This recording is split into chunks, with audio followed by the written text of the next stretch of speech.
Households, both alike in dignity, in fair Verona where we lay our scene. From ancient grudge break to new mutiny, where civil blood makes civil hands unclean. Okay, so, is anyone familiar with this? Jeremy, can you pick the lights just a touch in the audience? Just a touch. Okay. It's RJ. Yes, Romeo and Juliet. Has anyone seen this show before?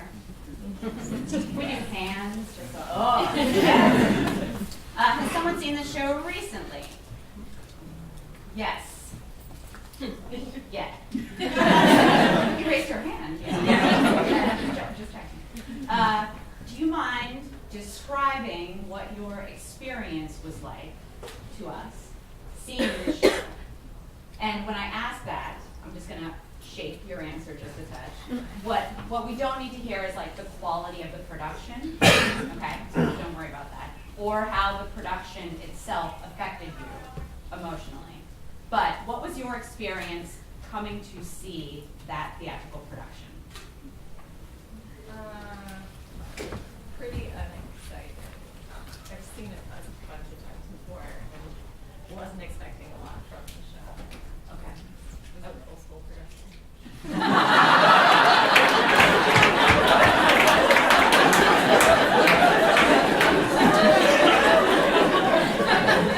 You are now teaching me something about how I should ask that question. Has anyone seen a professional? Good, thank you.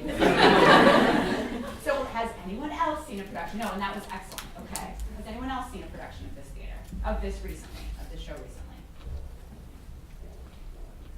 Oh, and thank you for your assistance. Yes. It was college professional. It was at UVA, and it was in a chapel. Okay. And so the good question. Yeah.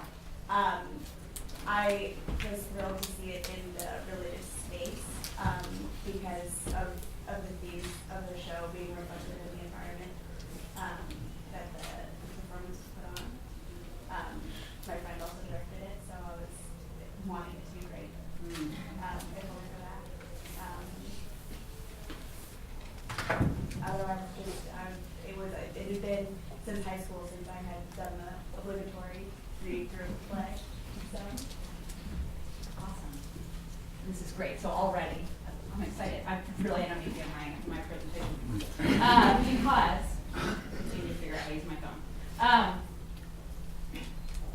So, with all due respect to this building, to Shakespeare, to Studio Theater, to the leadership, you know, this space, this room, and the theatrical art form, which was once endowed with such magic, such leadership, such excitement, has, I think, lost some of the meaning and some of the interest that you just described to us. Because that is not our typical experience, I believe, coming to the theater.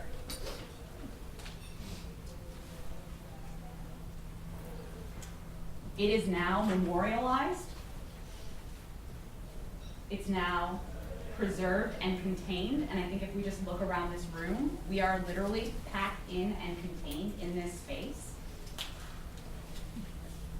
The experience is ritualized with these rules of engagement and a culture that if we were to break out of them in this room might cause shock and awe. in a way that would be quite disruptive to the people that we see normally coming to theater. And the thing is, and which your example, what's your name? Allison, that Allison's example really beautifully demonstrated for us is, this is one of my favorite definitions of theater, is that theater is ritual interrupted. So already what Allison's example shows us is a production of theater, of a play that we know that is itself interrupted by changing the location. But theater, the theater-going experience, is we see something occurring. Something is playing out in front of us, and then all of a sudden, somebody dies. Or a secret is revealed, or someone unscheduled shows up for dinner. And then hilarity ensues, or tragedy ensues, or both sometimes. You know, if we think about theater or going to theater like the internet, I'm assuming you all are familiar with the internet. And I'm guessing most of you are familiar with the internet sort of evolution or trajectory. Like the internet used to be a place where we would go to, right, for information.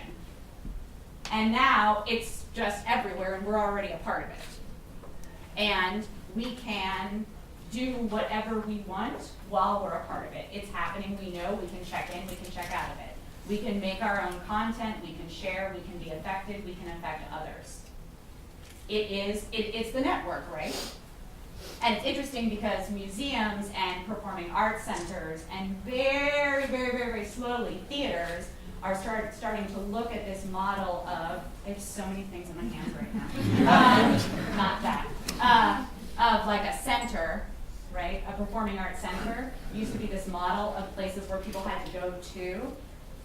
This is where you can start seeing Lindsay and me model different gestures. Places where people would go to, right? And now we start looking at a center, this movement of radiating out is the difference. So it's starting to model the internet. And I'm interested, so I challenge, hopefully you all will remember me in 10, 20 years, and thinking about how is theater like the internet in 20 years, the internet now. Sorry, I got off track there for a second. But the thing is, I'm a theater artist without a building. So I don't need to worry about bringing people to me, because I can go anywhere I want. I am the internet. It's not invented.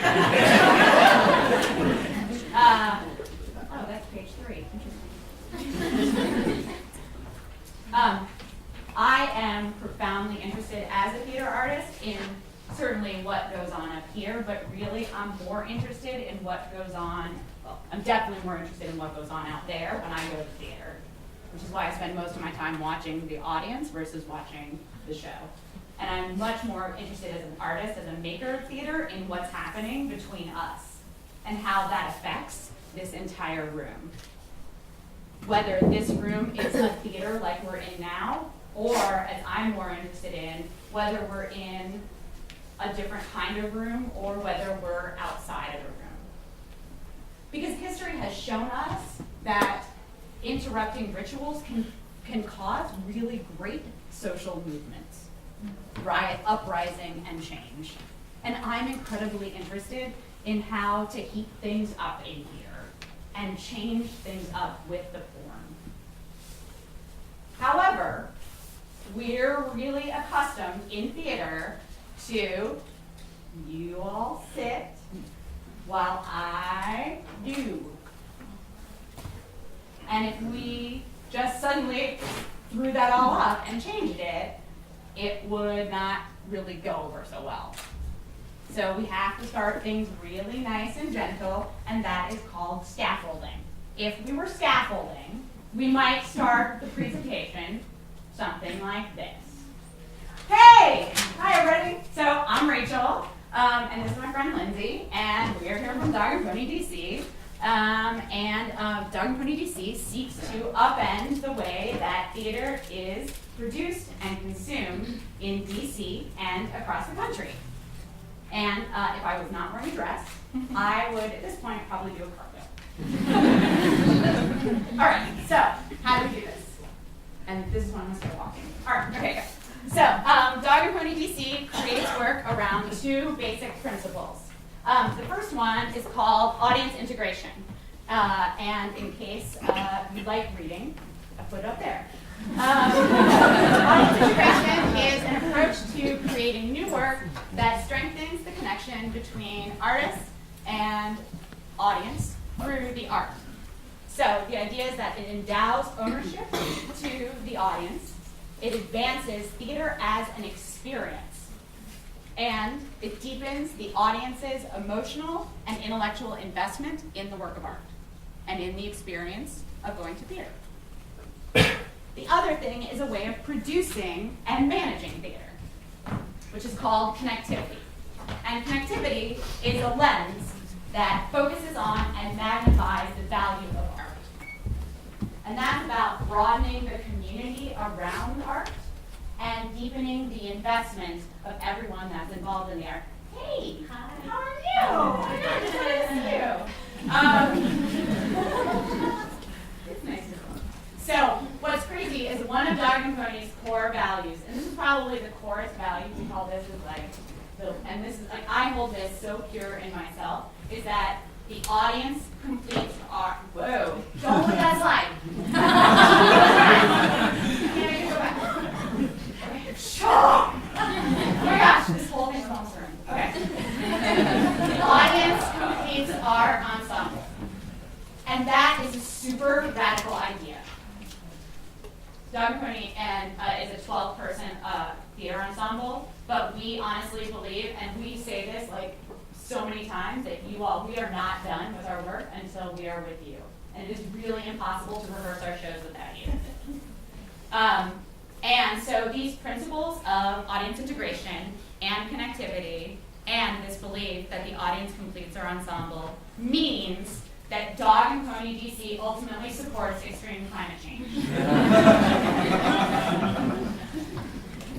And that, in and of itself, is a pretty radical statement to me. Now, some of you might think that that's actually an inflammatory statement to me. No? So you're pro-climate change too. My style? Burn it down. Some of you might think this is getting your blood boiling a little bit. I would like everyone to take a moment and think about a statement. Maybe not my style. I know, I'm joking. Because for some people, if I meant the other type of climate change, it might actually be like, I can't believe she said that, right? Take a moment to think about a type of statement that I might make that would be inflammatory, or something that someone would say that would be inflammatory.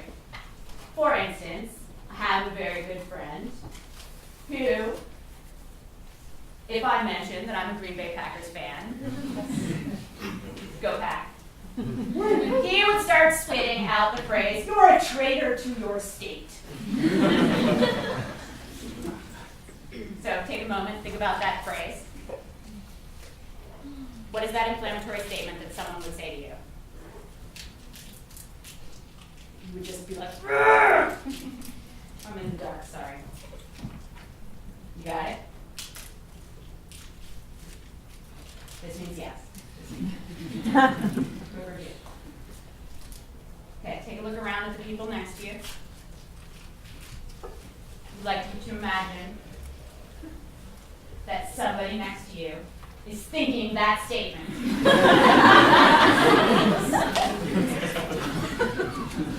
And now I would like to inform you that it is not just your imagination, it is true. They have thought it. And I would like to also let you know that it is likely that that is a person that you could take in a game of rock, paper, scissors. And you want to take them because you want to show them that they are wrong. That that inflammatory statement is not true. Have you decided who that person is? This means yes. This means no. You suddenly got very like, are we seething so much inside? All right. When I say go, you will turn to that person. Now, this may not be perfect, so you may have to be flexible as to who you've chosen. You will turn to that person,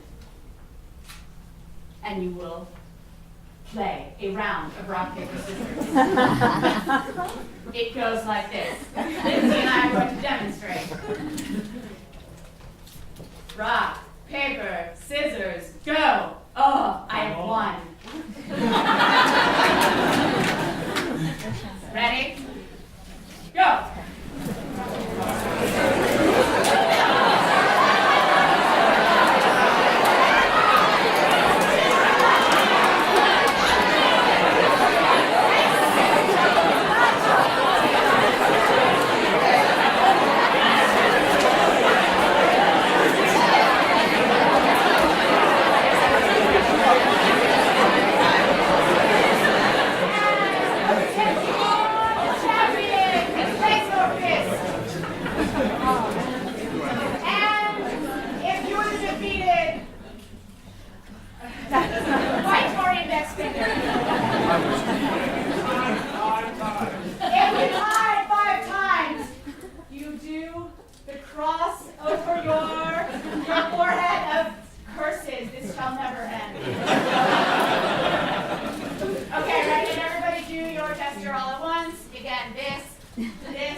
This is our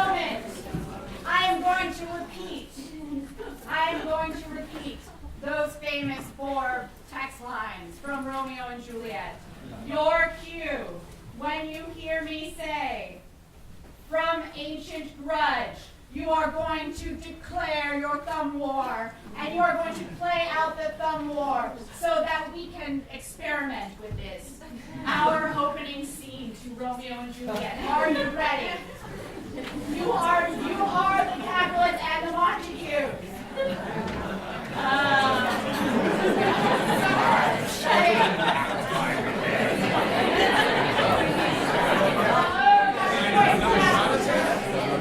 My theater 101. Good morning.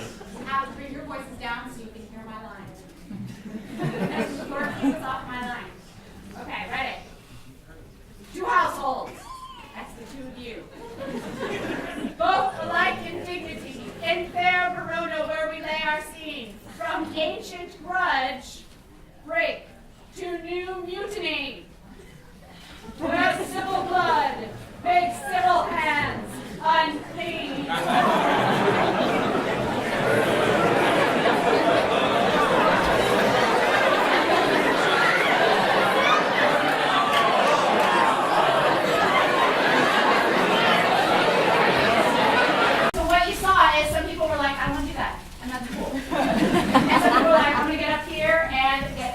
And you get pushed off the stage by me, and that's cool too. Okay?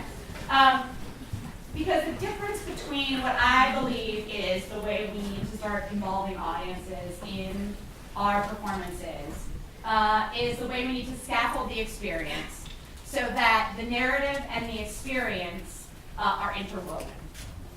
That we are establishing implicitly and explicitly before you even set foot in the theater, how you are a part of the complete experience of coming into theater. That you feel invited into the experience, that you feel you have control or agency over your experience, that there is shared world building in that experience. And these are all vital to interrupting ritual and to changing the climate in the room. Look, I just said theme. So I'm going to take our last couple moments together to just sort of explore these four key words: the total experience, invitation, agency, and collective world building. This is from our show Toast, which we'll plug later. This is thinking about the total experience, which is about reframing the relationship of the audience to the art to the point where the word audience becomes completely problematic.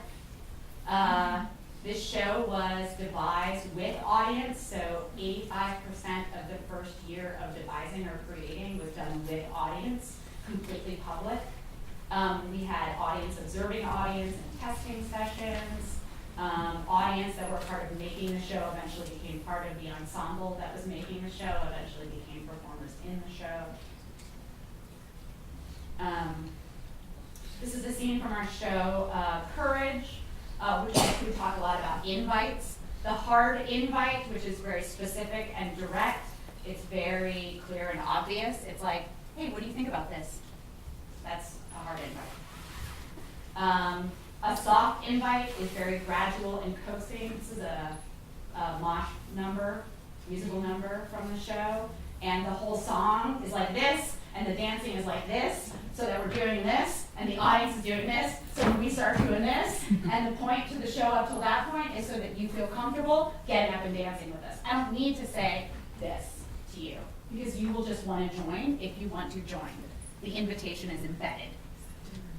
And the agency, you already have the agency, it's already implicitly there.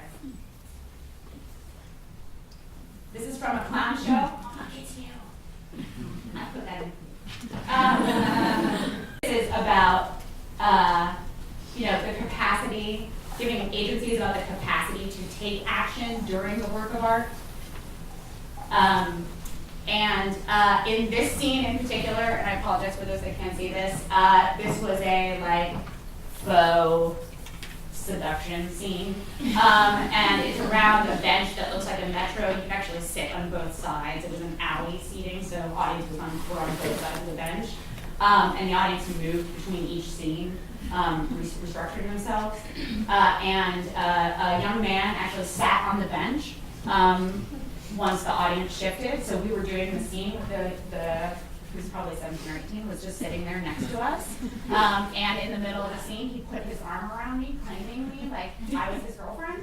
So it changed the entire, there was no more scene at that point. Because now the scene was about how John's clown had to fight to get me. Like there was, the scene gone, right? And now the whole new scene. So the young man, just the changing of the seats, gave this young man the agency to now suddenly perform the play. This is our show, Beer Town.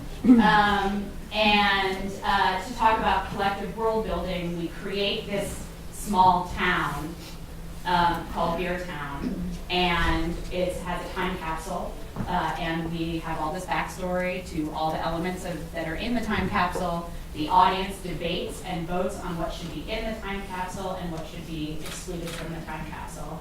And people walk in knowing nothing about this town.